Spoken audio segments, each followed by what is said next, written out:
How you doing, everyone? It's Thursday night, 8 o'clock, and it's time for another Braw Cast. I hope you're well wherever you are around the world. We've got people watching from New Zealand, London, America, and I don't know, bits of Scotland where you're not allowed to go to unless you're married to your cousin. Right, we've got a brilliant episode for you, but before we kick things off, don't forget to like, don't forget to share, do all the social media stuff, and if you are looking for something pretty cool to get your hands on maybe in February, why not head over and make an order over at Braw Beard Oils? Got loads of good, cool stuff, and we're even throwing in, check this, a coaster with Braw Cast on it. If that's not going to be worth ordering stuff for John, come on now. Do we still call him a coaster or is it a beer mat? I'm never entirely sure. And one last thing, we have got some very cool guests coming up over the next couple of weeks. So don't forget, you can also listen to the podcast version of it, which is just audio. So you can take broadcast whenever you want. Make sure to check out the archive. Right. Really excited about today's guest. He's not only been a Braw athlete since 2015. He's an international motorcycle racer. He's known as General Lee Johnston, but tonight we are just going to call him Good Fashion Lee Johnston, who is there. Lee, how the bloody hell are you doing, mate? Good, mate. Good, and you? Oh, do you know? I'm sick of lockdown. I'm completely over lockdown. I've had enough. I just want to get out and have some fun. How's lockdown been for you, mate? Mate, there's only one thing worse than being in lockdown in Scotland. Imagine being in lockdown in England. Well, there is that. I don't know. And you're looking after, just so everyone knows, you're looking after your little one while we're chatting as well.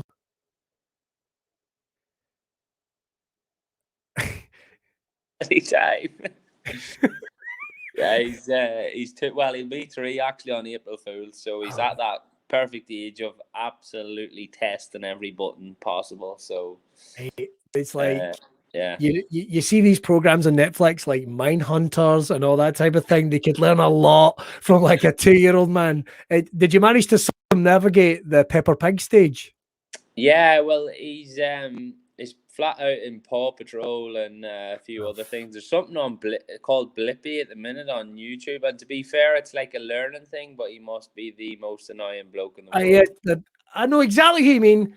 Big colourful glasses, stupid flat cap, and braces. Yeah, but the same guy's making a fucking fortune on YouTube, so he's not that stupid, is he? No, he's not that stupid, but I bet he cries himself to sleep at night. I bet he feels dirty for doing what he does. Yeah. And saying that, what can I say? I tell dirty jokes on stage. I've got no cheek. Right, there's so much we've got to get over just now. So much we want to talk about. First of all, I've got to say this, in terms of training and in terms of racing, have you been able to get out much during lockdown? Yeah, I'm quite lucky. I live not as rural as Scotland, but I live in Huddersfield, which is like sort of just on the edge of the Peak District. Yeah. I can pretty much go out my front door and not see anybody for a few hours if. Oh, brilliant! Yeah, so we're lucky in that sense, honestly. So, but then again, I suppose I've chose to live here and not in a multi-story apartment. So, but yeah, so life for me, honestly, bar being at home more hasn't changed. Do you know what I mean? I don't really notice any difference in anything else because my missus does all the shopping and stuff, so I haven't had to endure all that. But okay. Apart from being in the airport and stuff, I haven't noticed any sort of real difference at all, to be honest. So let's talk about the career and how we got in about this. Where did the journey in racing start for you? Was this something at school or was it something you were interested in? Where did it kind of end up being just a passion or an interest for you before you would take it on to be a career? When did things sort of kick off? Hold on, he's making noises. Oh, hang on. Do you want to come and be on? Oof, he's looking very stressed out here. Come on, mate. It's not that bad.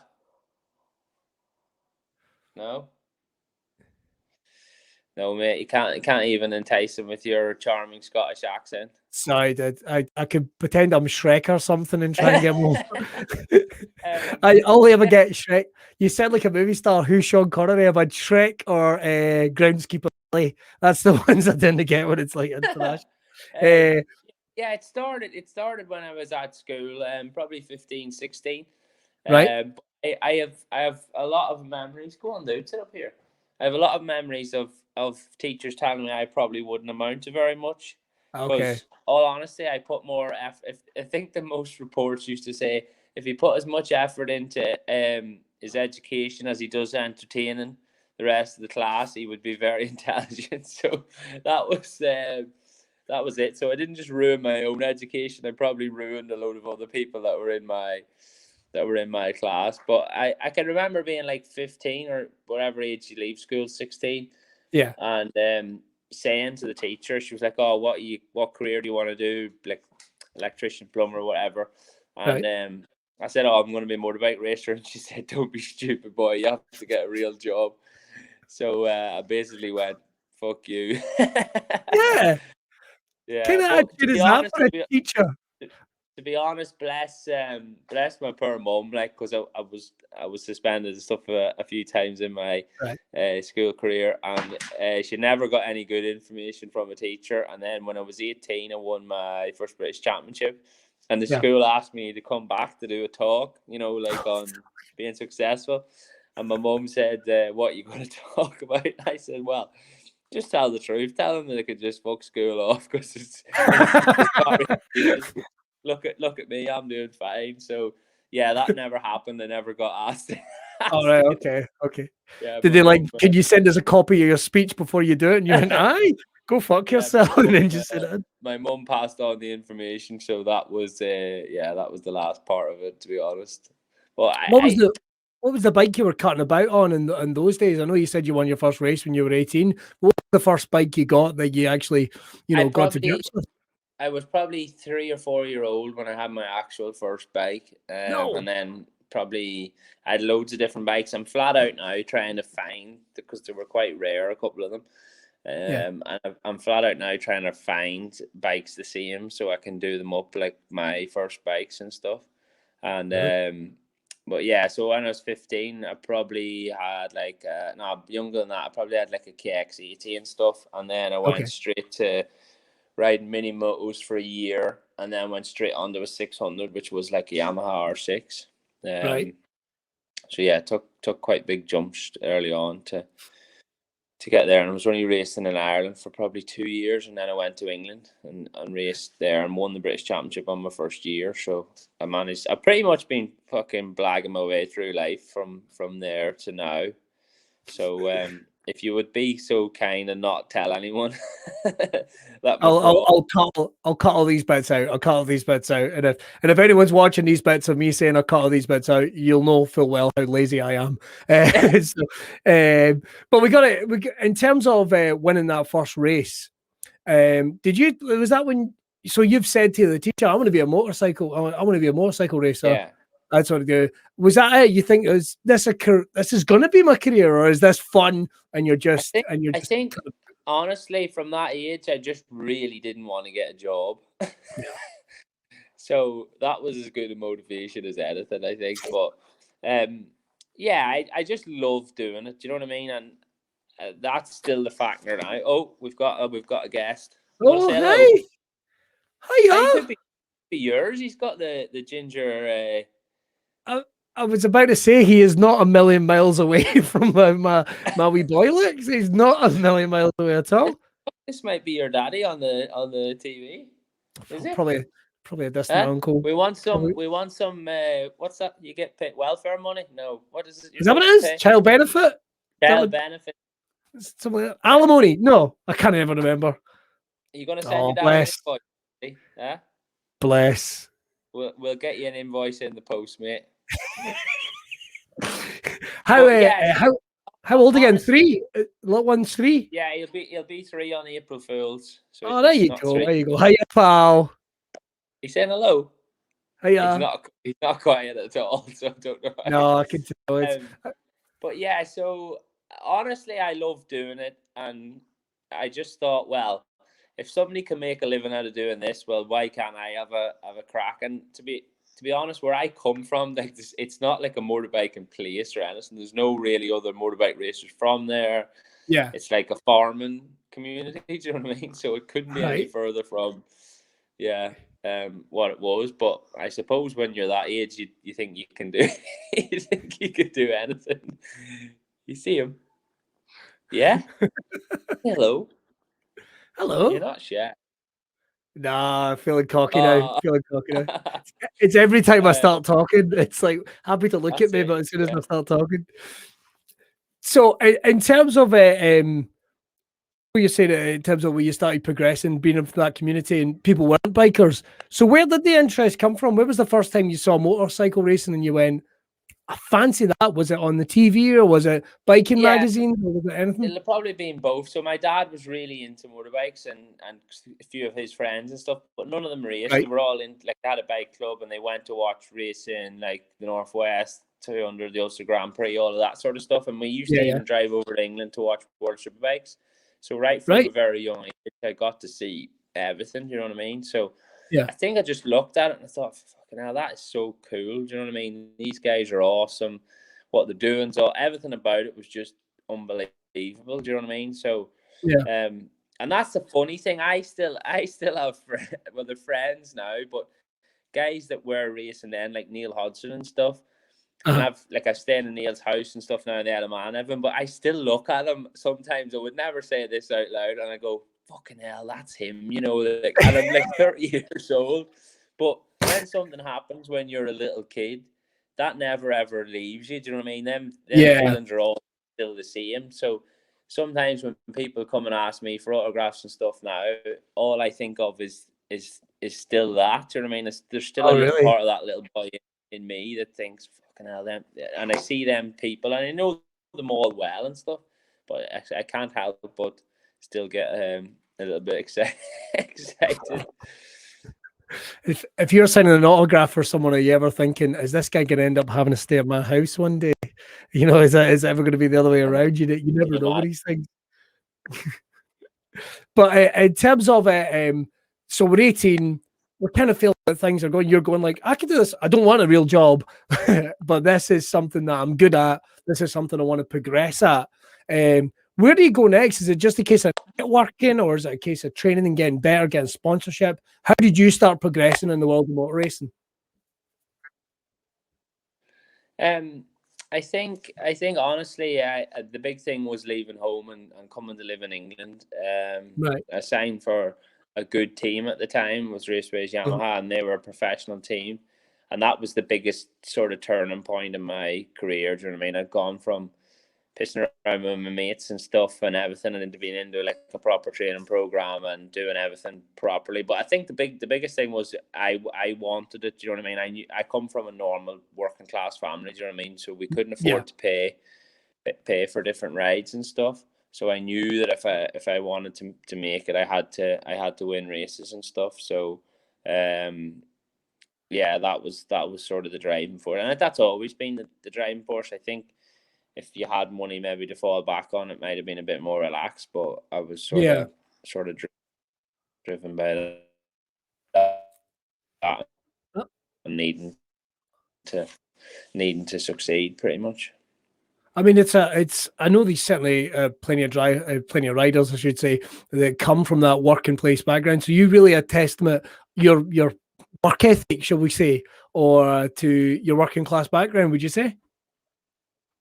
Yeah, without it. And I'm not, like, by all means, my parents give me absolutely everything I ever needed, bless them, do you know what I mean? Especially my dad and stuff, like, spent every penny he had on me, which was just a normal job. He was a tailor, do you know what I mean? So he no way he could afford to be doing what he was doing. So he was clearly sacrificing other things that I probably didn't know at the time, but I know now, do you know what I mean? Being an adult and having bills to pay.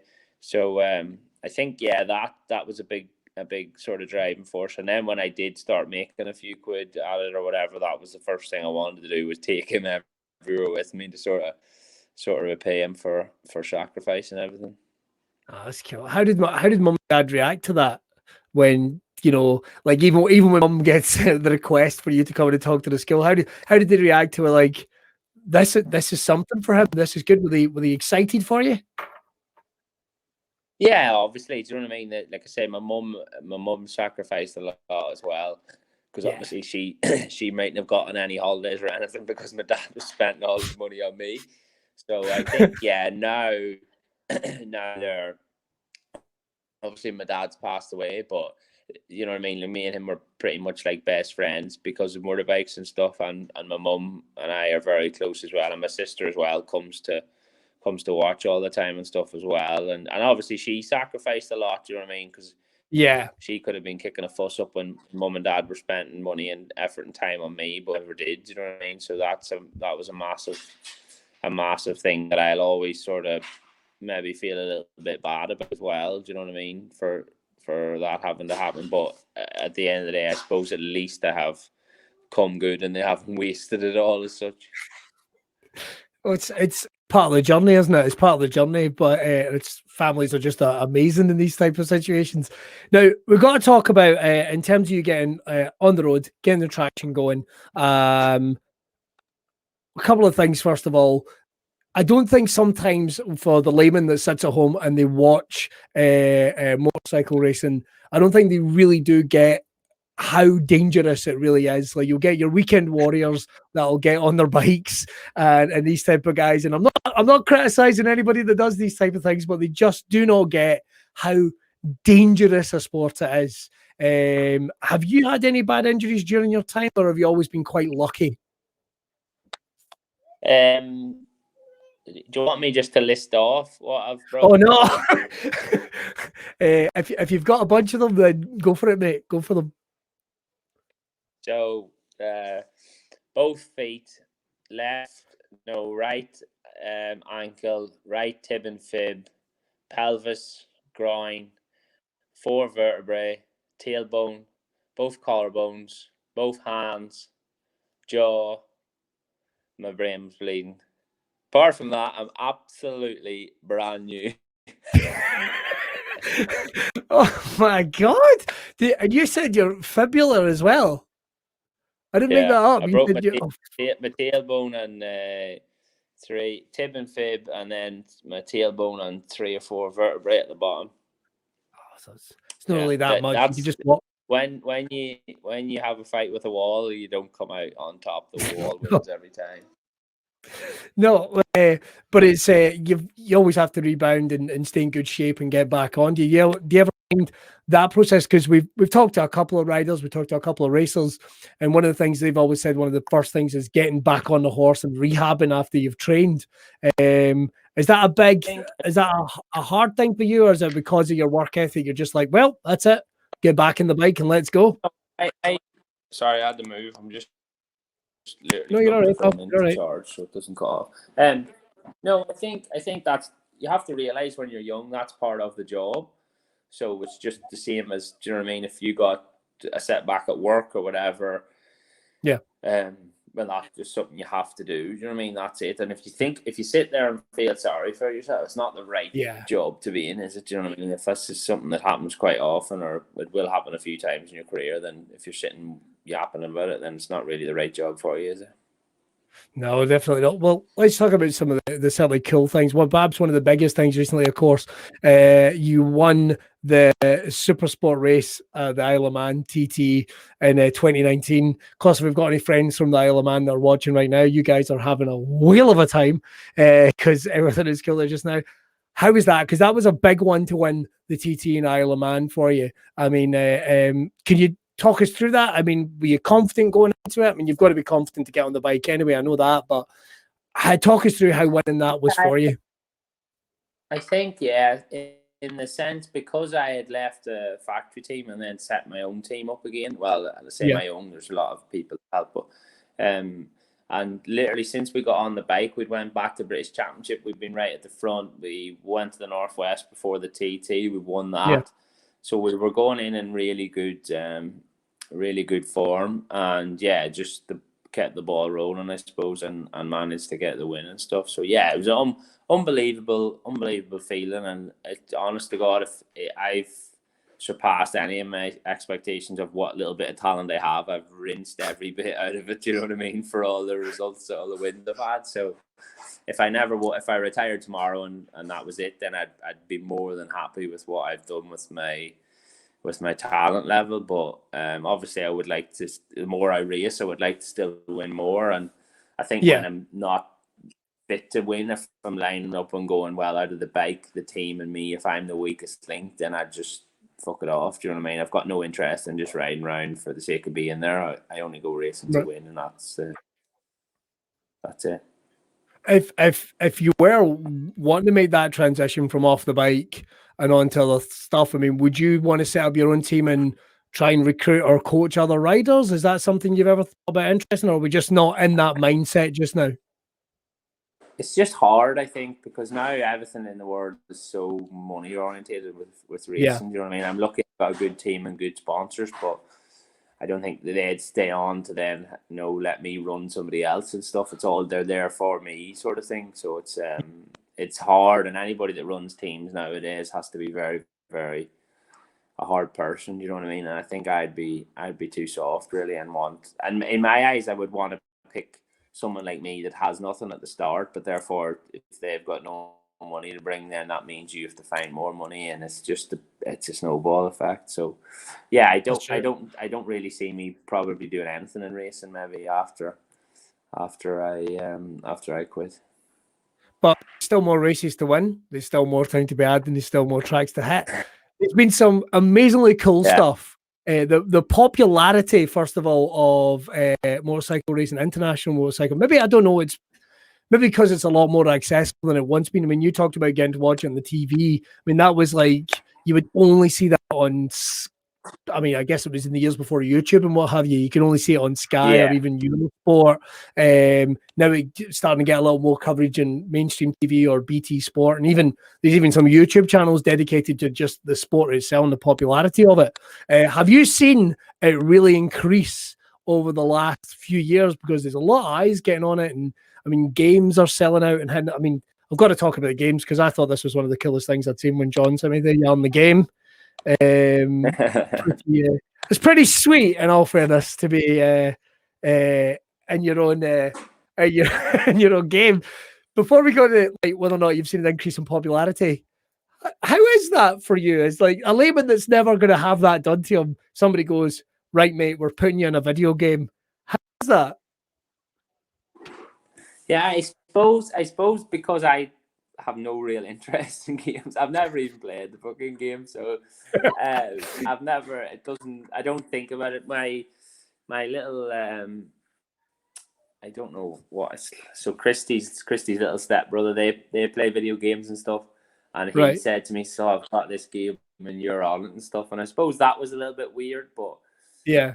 I don't honestly don't really pass any remarks anymore on stuff like that. I suppose I think if certain people say certain things to you that if you pass them in high regard and stuff, then you sort of go, bloody hell, yeah, that means something. But if Joe Blogs on the street says something, you just sort of take it with thanks very much, and try and be polite and stuff, I suppose, without trying to sound like a dick. Yeah, it wasn't like the George Lucas or like green screen that they did like get you in and scan you all down like The Hobbit or something, did they? Yeah, they scanned us. They scanned us at the. I can't remember if it was at TT. Maybe we had to stand there, and I got scanned in the back of our book actually. The special camera, and and took overs and everything. The details were right, and the helmet now. Because I know John was very excited when we sent his. I think it was. Hello. Wait, I think we broke up there for a wee second. Hello, can you hear me now? Yeah, you're all right now. There we go. I know John was very excited when he saw it because I think he was like, brilliant, my logo is going to be in a game. And I went, well, that's cool as fuck. That is pretty cool to be featured in a game. But have you seen a lot of increase in terms of the popularity in the sport in the last 5 years? Yeah, I think the biggest thing, like I have noticed, is even like if we do any merchandise or like on my social media and stuff, and like I literally started a YouTube channel like a few months ago, and like I think the video I've done last week's just got 25,000 views. Do you know what I mean? So stuff like that makes you realize, because you can look on it and go, Jesus, yeah, there's actually people are actually interested in watching this what I have to say or what we're doing and stuff like that. So I think that is the biggest thing that you can see, and even then the crowds and the popularity, and you go places and to other sports events, and people know what you do and stuff, so they obviously realize, it's on mainstream TV and stuff. That's very cool. That's very cool. So, in terms of involvement, I know you've been a Braw Beard, I should say, ambassador. So, I think 2015, I think you became a Braw Beard athlete. Is it important for you? Like you say, you've built this team, you've put this time together. Is it important for you to work with good sponsors or people that you're interested in working with? Is that important to you? Yeah, obviously. Do you know what I mean? Nobody wants to be associated with anything shit, I suppose, is the best way to put it. But and having quality, well-known brands on your brand as such makes it look better. Do you know what I mean? So it works both ways. If you've got high-end products on your product, then it only makes it look better, and vice versa. So I think that's a big thing worth doing. I think a lot of people sort of take that for granted, maybe in sport and stuff, but I don't, because I know how it all works. And I know that you've got a good relationship with Braw Beard, and I think, if I'm not mistaken, I think you're even wearing the cap on. Is that a Braw Beard cap right now? I think, is it? Yeah. And that was even by accident. I didn't even. Oh, really? I've had that on all day, and then I've had it on there. I just realised there now when you asked the question. I was just thinking, this guy's on brand. Look at this. He's got it down. And I know you've done a little bit of modelling for them as well. No, mate, because this is bloody lockdown here. So I have to wear a cap just to keep it out of my eyes. And is that part of the reason as well that I noticed that the beard is quite down just now, because you train it when you race, you keep the beard down? Is that right? Not to. This is me quite shaven. And normally, it's a bit more hassle when I'm back racing, because it rubs on my helmet and stuff. Hold on 1 second. We've got another child. Yes, mate. You okay? Do you want to come over here? No?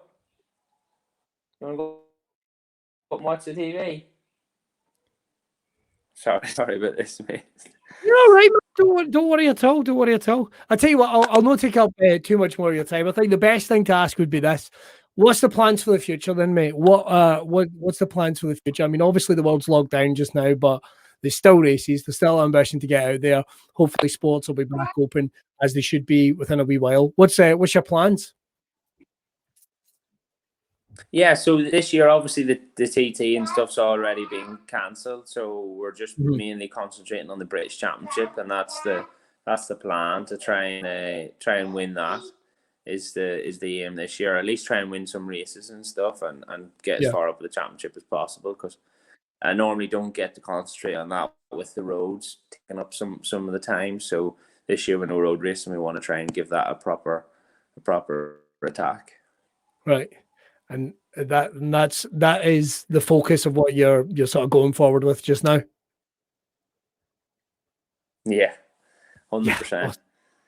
Awesome. Well, look, we'll get to check that out. And remember, anyone that's watching, wherever you're watching, they'll be able to go and check out Lee Johnston 13 on Twitter, and I think it's leejohnson13.co.uk, the website as well. Keep supporting Lee, because he doesn't want to get that real job. He doesn't want to get that real job, so we want to keep him on the bike as much as we can. If you want some shit content, get onto YouTube and all, and you can watch that. All right. Well, I'll tell you what I'll do. I'll just pop you back in the green room. I'll finish up here, and then we'll say our quick goodbyes. Everyone, give it up for our guest, the amazing Lee Johnston. I'll pop you back in the green room. I'll talk to you in a second. Cheers.